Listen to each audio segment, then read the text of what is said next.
बॉलीवुड के खलनायक यानी कि संजय दत्त, जिन्हें बाबा भी कहा जाता है, कद काठी में लंबे चौड़े, फैंस के फेवरेट, बॉलीवुड में अपनी छाप छोड़ने वाले संजय दत्त की जिंदगी में आखिर कैसा क्या हुआ कि उनका नाम मुंबई ब्लास्ट से भी जोड़ा गया, उनका नाम अवैध रूप से हथियार रखने में भी जोड़ा गया, पिता के सामने सिगरेट पीते थे, पिता से लगातार विवाद भी होते थे। आखिर संजय दत्त की जिंदगी में ऐसा क्या हुआ कि लगातार उनका आना जाना जेल से लगा ही रहता था। संजय दत्त की जिंदगी में ऐसे क्या विवाद हुए कि उनका नाम इतने बड़े केस में जोड़ दिया गया। टाडा केस में उनका नाम जोड़ दिया गया, आर्म्स एक्ट में उनका नाम जोड़ दिया गया, कई सालों की उन्हें जेल की सजा सुनाई गई, लेकिन फिर आखिर में वो रिहा हो जाते हैं। वो कैसे रिहा होते हैं, पूरी कहानी आपको इस एपिसोड में बताएंगे। बॉलीवुड क्राइम के इस एपिसोड में संजय दत्त की कहानी आपको बताएंगे।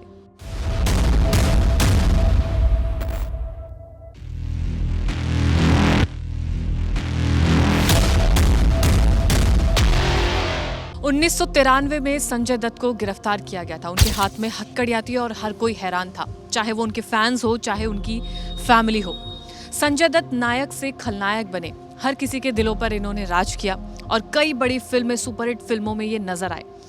लेकिन जब 1993 में ये गिरफ्तार हुए तो हर कोई हैरान हो गया था।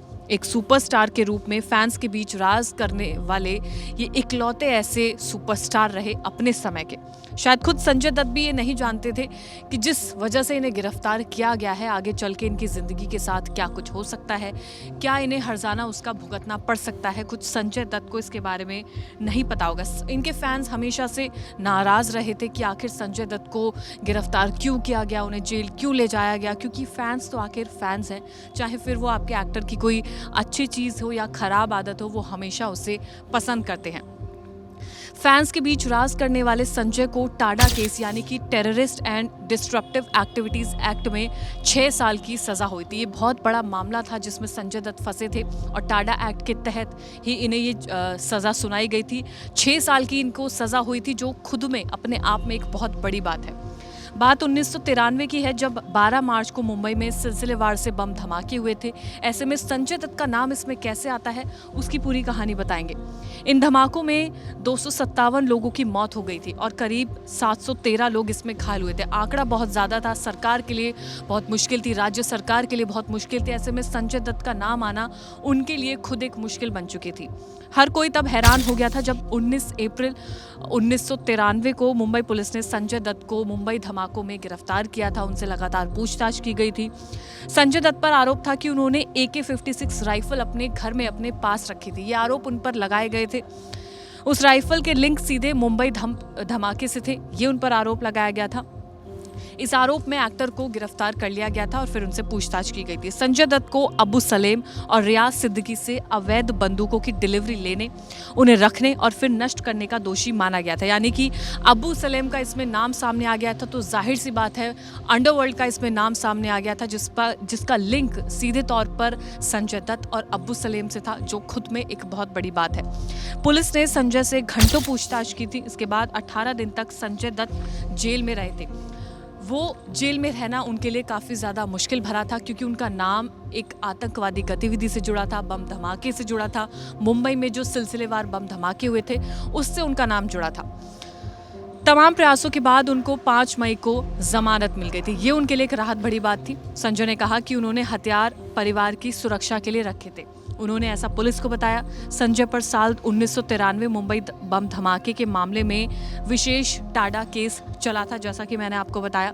सुनवाई की जो तारीख थी वो अगर आपको बताएं तो वो थी 30 जून 1995, यानी कि 1993 में पूरा मामला हुआ था, 1995 की ये बात हुई थी। जिस मामले में करीब 12 साल बाद 18 मई 2007 को ये वो तारीख है जब इस मामले की सुनवाई खत्म हुई थी। यानी कई सालों तक ये पूरी सुनवाई चलती रही। संजय दत्त इस मामले में फंसे रहे। मामला क्योंकि बड़ा था, कई सालों तक ये सुनवाई चली और 12 साल बाद 18 मई 2007 को ये सुनवाई खत्म हुई।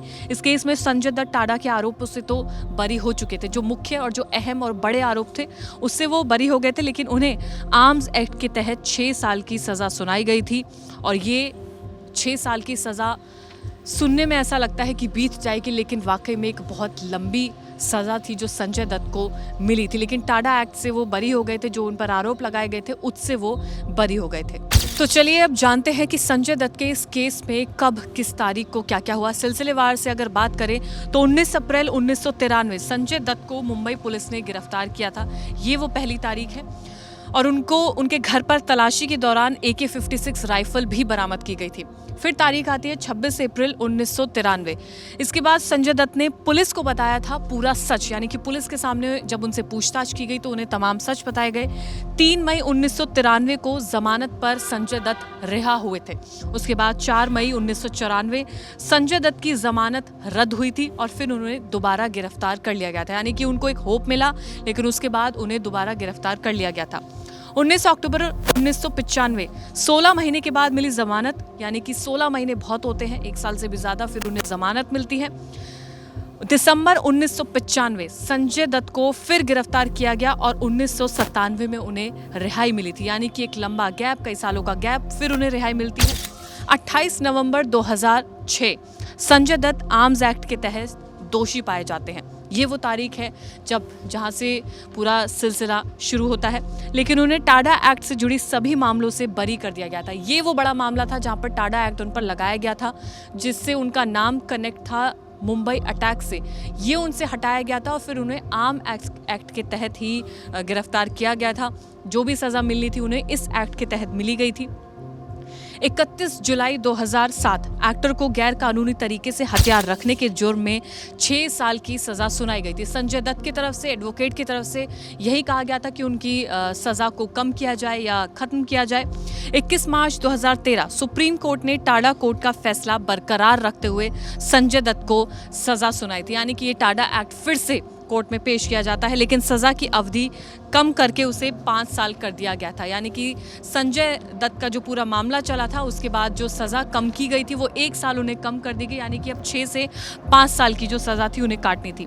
इसके बाद वो साल 2014 और 2015 में कुछ दिन की छुट्टी पर जेल से बाहर भी आए थे और अपने घर वालों से भी मिले थे। दिसंबर 2014 में 2 हफ्ते और अगस्त 2015 में 30 दिन के लिए उन्हें छुट्टी दी गई थी। ये कोर्ट की तरफ से उन्हें छुट्टी दी गई थी।